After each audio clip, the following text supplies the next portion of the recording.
Labadiena. Šiandieną gaminsime mūsų dekoratyvinę dangą, kuri vadinasi štuko di perla. Šiuo atveju čia yra sidabrinės bazės, yra ir auksinės bazės. Visa tai priklauso nuo spalvos, kokią mes pasirinkame, norėdami prieš tai atlikinėti darbus. Kokį mes turime paviršių, arba kokie yra tinkami paviršiai. Šiuo atveju mes turime gipso kartoną, kuris yra glaistytas tik tai siūlė, būtinai gruntuota viskas giluminiu gruntu.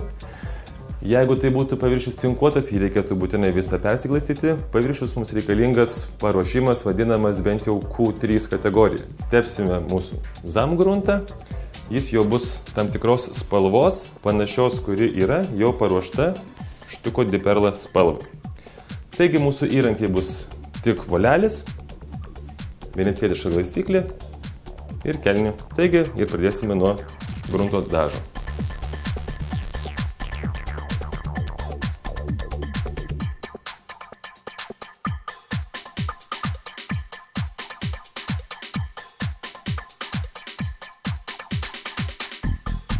Štai nukrantavus mūsų paviršių, mes jį paliksime dabar džiūti. Ypatingos reikšmės nereikėtų teikti tam, kad galbūt juostomis išdžius. Vis tiek tai mums reikalingas tik tai fonas ant paviršiaus. Džius maždaug dabar paviršius mūsų apie valandą.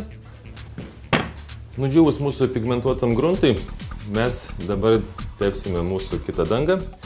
Tai yra jau paruošta tam tikro atspalvio mūsų di perla danga. Ja tepsime, valiosime su trumpo plauko voleliu. Šiuo atveju tai yra apie 11 mm ilgio. Ir kadangi bus ir atspalvis tas pats, bet mums trūksta žėresio metalizuoto efekto.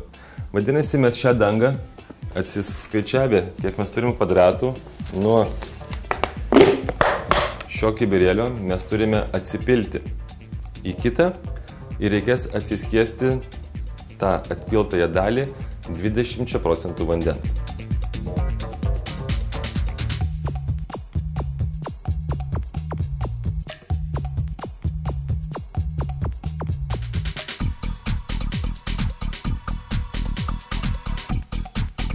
Kodėl trumpo plauko volelis? Mums visiškai nereikia, kad liktų struktūrėlė ant paviršiaus nuo ilgesnio plauko volelio. Mums reikia tik tai, kad paviršius pasidengtų sidabru. Tikėtina, kad tikrai gausis juostos, kadangi dažas yra skiestas 20% vandens ir nėra taip gerai dengiantis kaip dažai arba gruntinis dažas. Dėl to, jeigu bus juostelės, mes į tai neturime kreipti kažkokio tai reikšmingesnio dėmesio.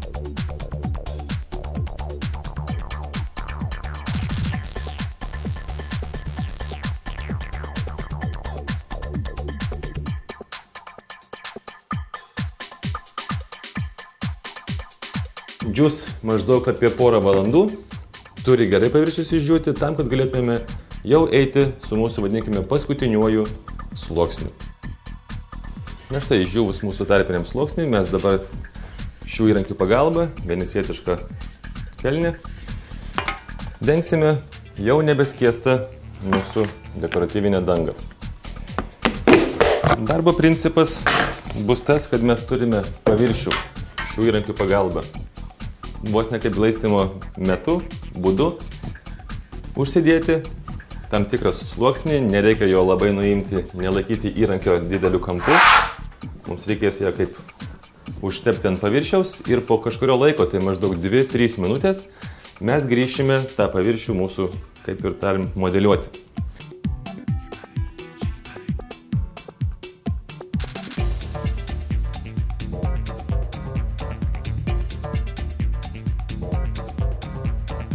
Mums reikia tą viršutinį sluoksnį, ką tik tai uždėta, reikia gražiai vedžioti, kad slystant per šitą įrankį dangai, ji pati tempėsi.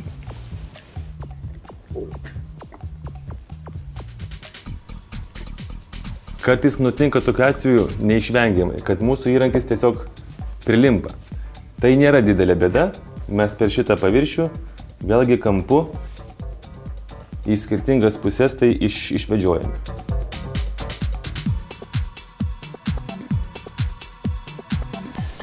Jeigu visgi mūsų danga nesitempia, o matom, kad vėlgi tik tai braukėsi kaip ir visa masė kaip glaisto, vadinasi ir dar šiek tiek per anksti.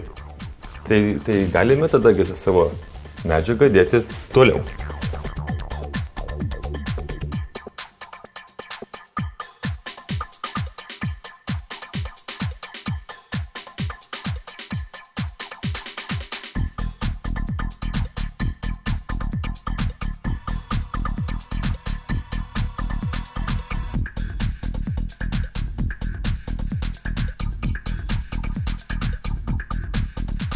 Paliksime paviršių išdžiūti, pilnai išdžiūsis jau kitą dieną ir nepamirštame nulupti vėlgi apsauginės juostelės, kadangi paviršius sudaro tam tikrą sluoksnį, jeigu paliksim ilgiau, pas mus gali kažkas tai ir išplyšti. Paviršius kol kas yra tikrai elastingas ir jeigu, tarkime, norite jį valyti, plauti, drąsiai galima tai daryti, medžiaga yra atspari plovimams. Visi šitie žaižaravimai, atspindžiai ypatingai geriausiai matomi, kai yra natūralus apšvietimas, ultravioletas, tai saulė. Jeigu mes turėsime dirbtinį apšvietimą, geriausia, kad jis skristų iš viršaus.